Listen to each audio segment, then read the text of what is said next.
Mwiriwe neza, mwaramutse neza mwese.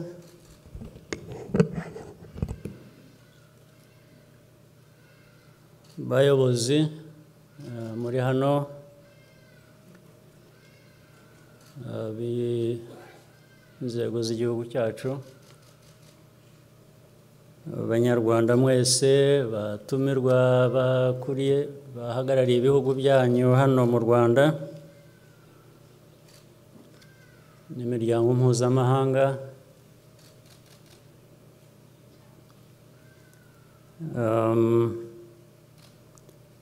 ubundi umwanya nk'uyu biragorana, reka wenda niba abadakurikiye Ikinyarwanda, abatumva Ikinyarwanda bafite ababasemurira cyangwa uburyo bwo gusemura.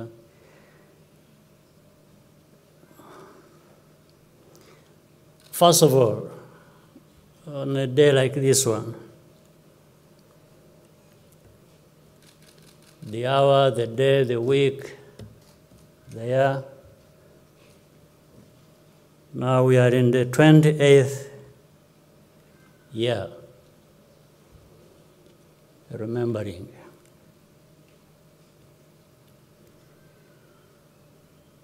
It's a moment people are speechless.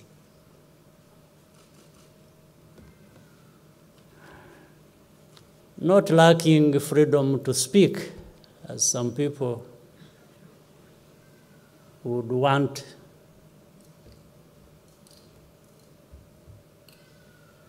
to refer to us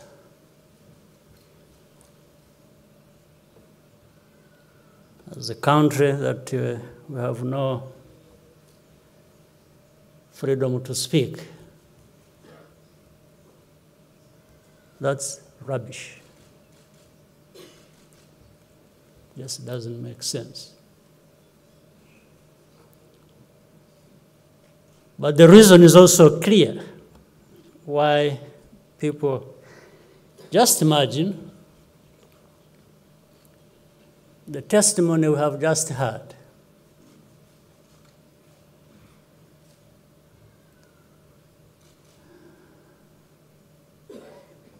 And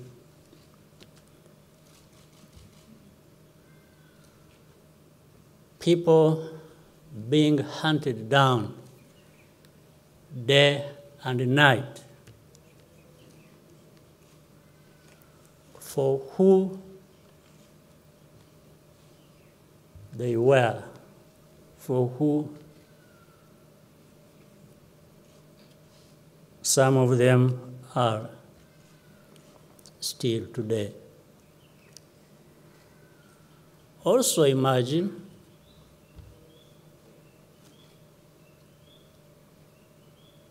if those of us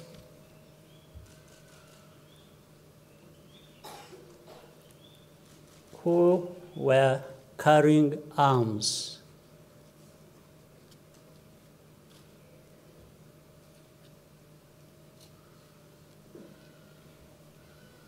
if we had allowed ourselves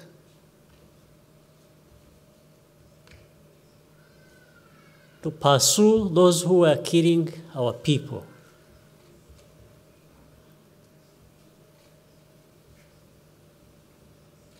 indiscriminately, and also killed them. First of all, we would be right to do so.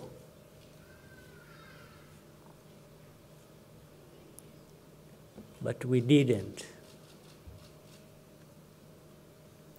We spared them. Some of them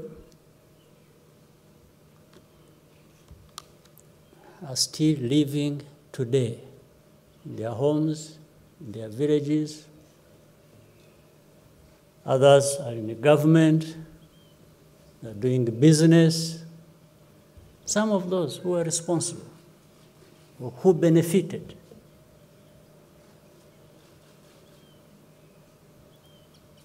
We didn't do that.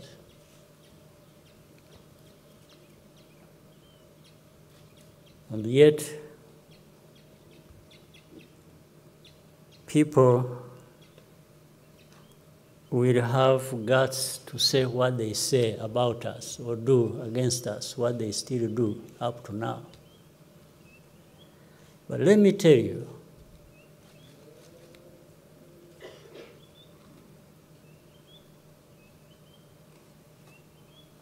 we are a small country,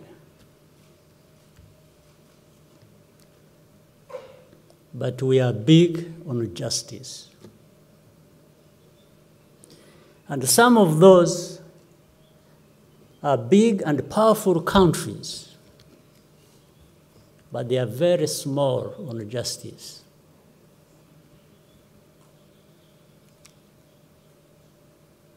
They have no lessons to teach anyone, because they are part of this history that saw over 1 million of our people perish. They are the cause. And the Rwandans just executed, killed their fellow Rwandans. But the history of that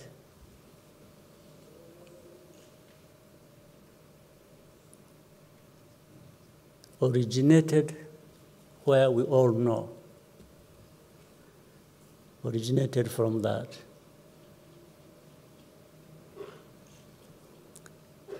So the very reasons that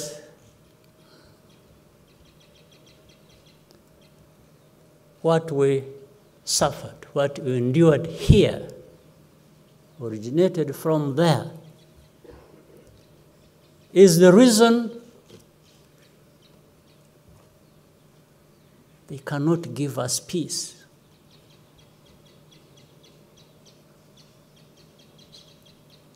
They want to cover up their responsibility.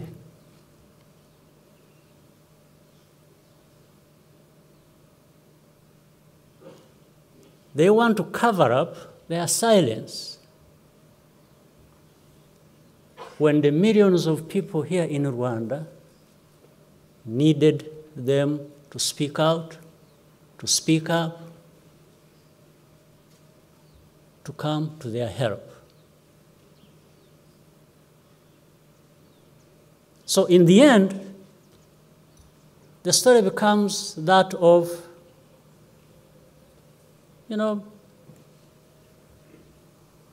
these Rwandans, these Africans, are just killing each other. They are killing themselves. So there is no one who is right, there is no one who is wrong. We are all the same, according to them. We are not the same. That's why we did not kill another 1 million on top of the one we lost on the hands of these criminals,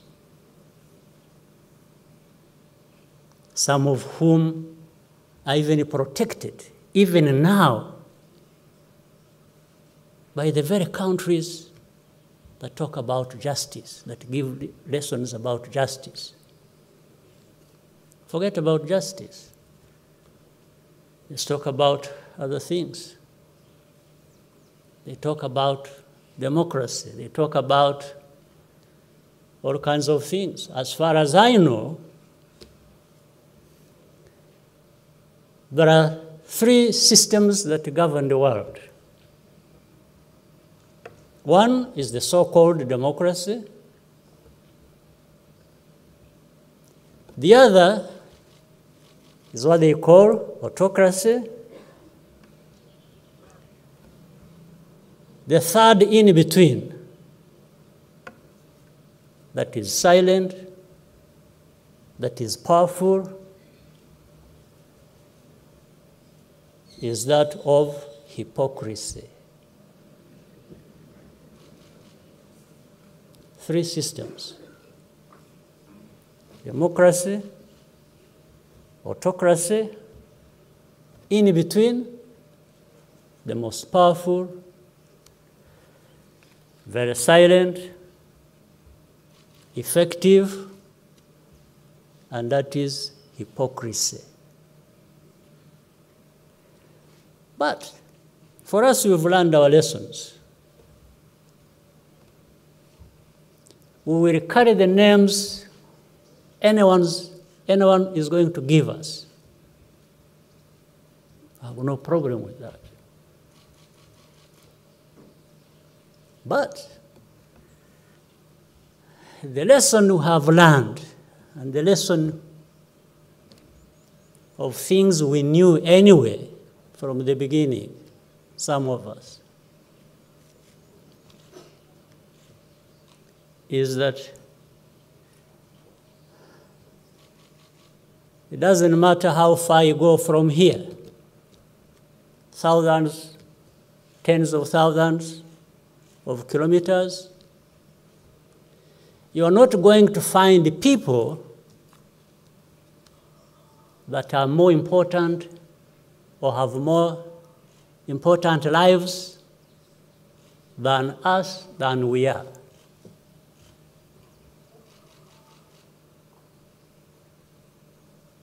No, there are no more important people anywhere than we are. There are no such more important lives than ours. Much as our lives were destroyed, were wasted, as this testimony given by the young man there tells us.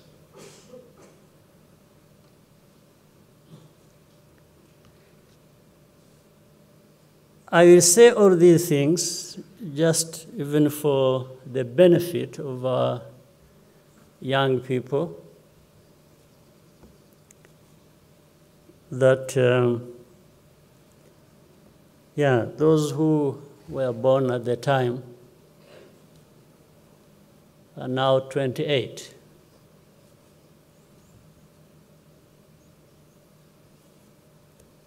That growing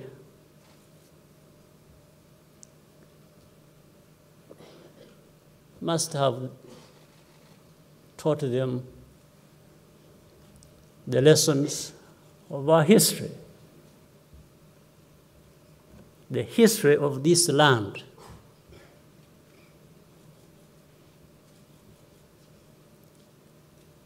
The land in which you find the very brave men and women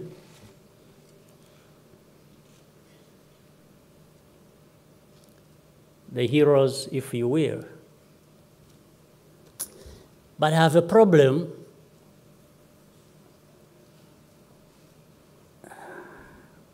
with the word hero and its definition, because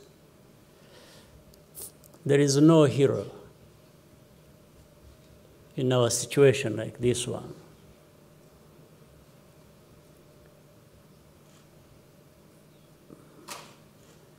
And because when you are talking of heroes, you are talking of a situation that was so bad that it had to have heroes for doing what they did, the right things, the good things, to save themselves and to save others from what was wrong that was going on. But then I asked myself, maybe the best thing is not to have heroes.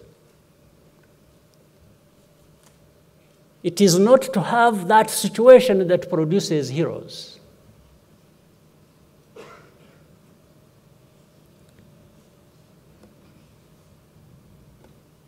like in our situation, how does one become a hero?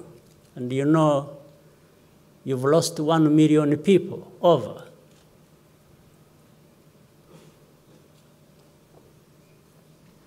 More people were killed than could have been saved or that needed to be saved. So that means being a hero, I wish we could not have it. I wish we did not have that situation that has to produce heroes. We would be better off.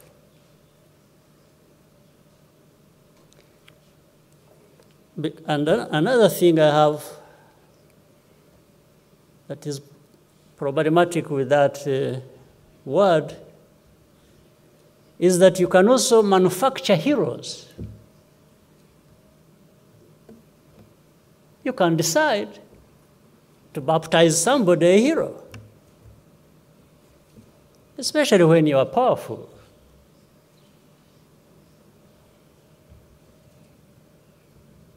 You can create it, and if anybody raises an argument, they are made to shut down, shut up.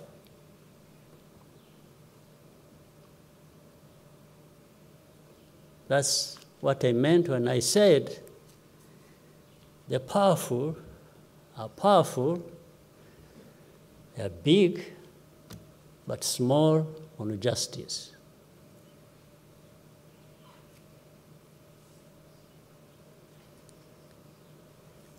They even talk about freedoms. And yet, as we know, they create false stories about a people, about Rwanda, about genocide. And when you argue with the facts and you want to present facts that actually they also know,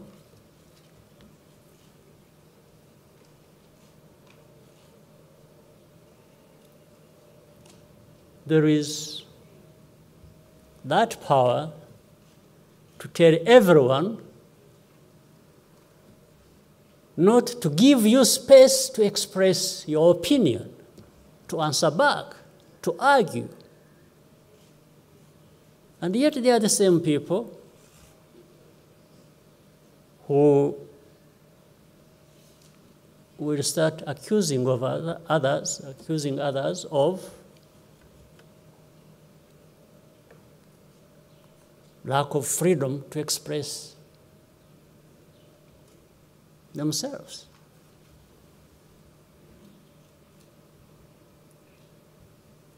What I'm talking about is not an old story in terms of when it last happened. No, it happens even today.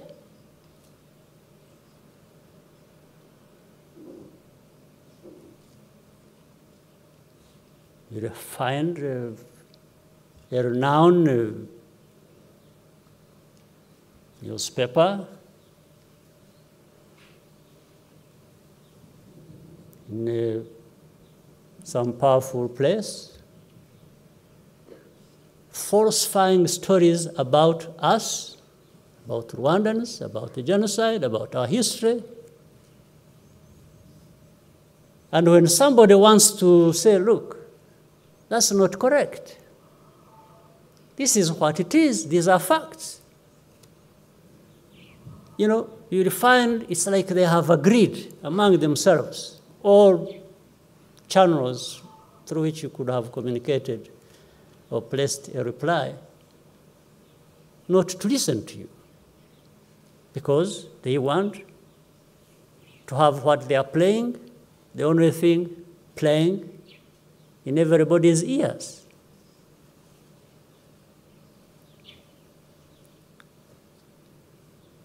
But make no mistake, in this land of ours, small as it is. It has no small people. Like we did in the past, guided by the truth, by what is right, and it did not use the means we had, the possibility we had to kill those who killed our people. You know, you can imagine people who even doubt our justice system. Then you have Rwanda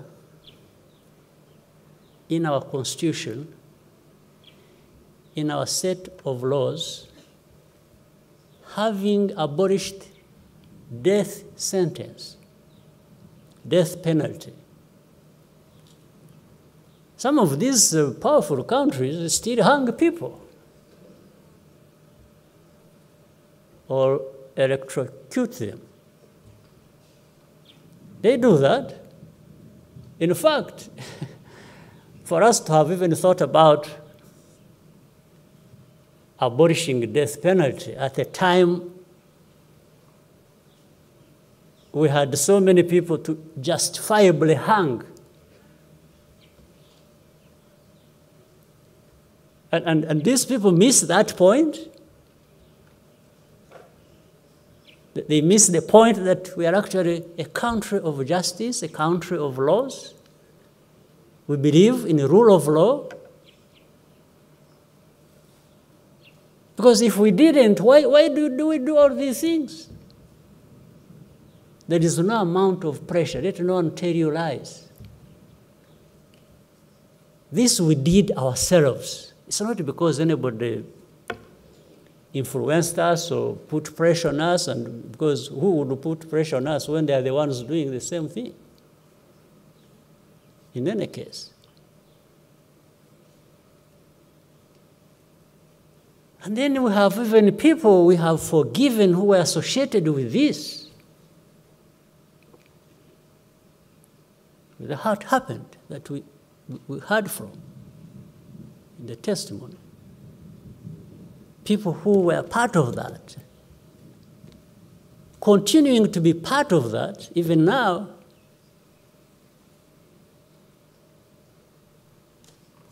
and forget that we have actually forgiven them.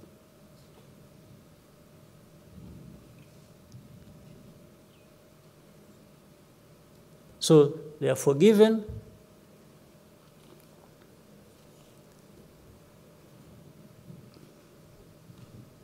They had been tried by the courts, found guilty, so many years. In the middle of serving their sentence, we forgive them.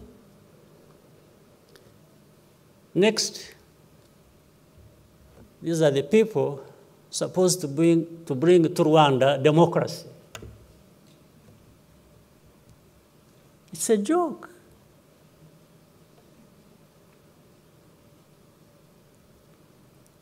And you are doing it in a wrong place, in a place that understands many things about us, our limitations, but our power to defend and protect this land and the people of this land.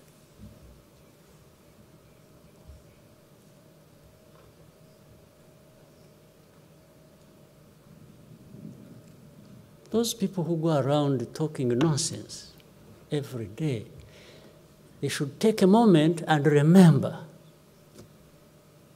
a situation like this we are talking about today. That, in actual fact, also remember that it has produced different people in this land.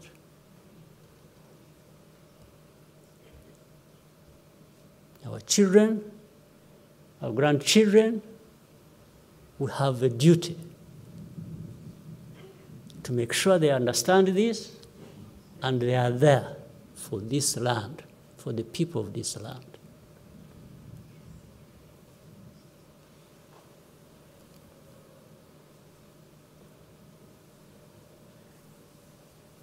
Well, but we also know many things, including our limitations.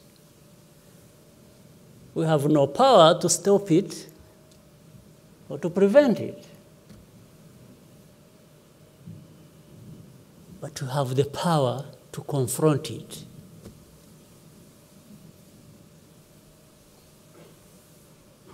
It happens every day. But this gives us, some of us, a good opportunity to remind people of all this. I cannot end without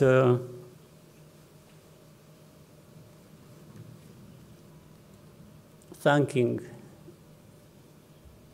leaders of our country, the citizens of our country, the young people who still find it in themselves to be normal human beings, given what has happened to them. Like, I'm really surprised that we have so many of these who still find in themselves the energy to live the way lives should be lived as normal human beings.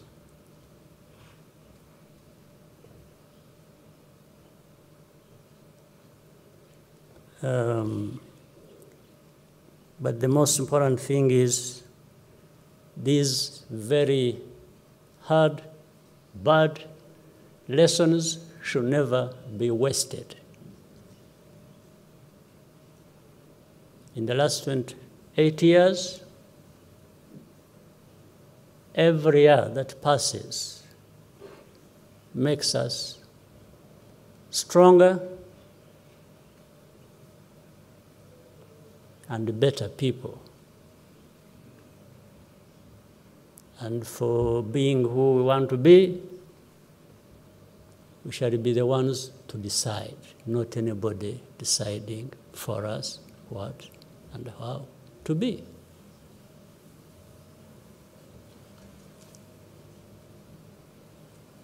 For those who keep running their false stories and imagine people could not even, I think to be fair, the majority of the people in this world recognize what happened here and give it the name it should be called. Again, but there are others who say, no, but you see, it's only not Tutsis who died, it's also others. I mean, first of all, you're just saying the obvious. In that situation, what you're saying is obvious. But I think here we're talking about something else. When people, everybody knows here, or those who want to know, there are people who are called cockroaches here. Cockroaches, the name cockroach was reserved for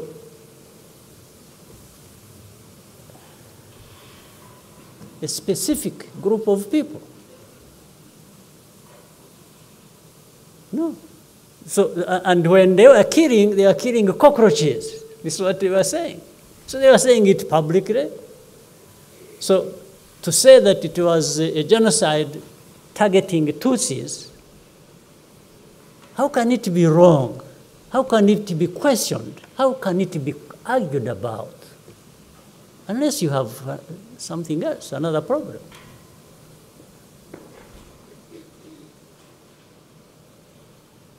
And this is now what gives room to all these other genocidaires to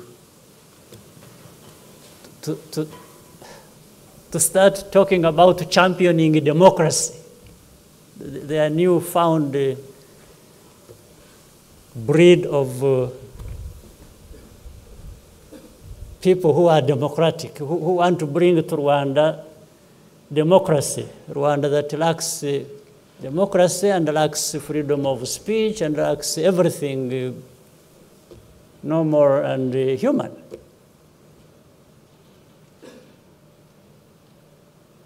Well, but what do you do? If somebody is insulting you, you take it. It's better not to insult back. You just absorb it and do whatever you want to do for yourself, for you. So the lessons learned for the young people, for our country in this land, is to say, let's just do for ourselves what we need to do to be what we want to be. And the rest, it's a struggle, it's a fight. We shall give it a good fight. Thank you very much.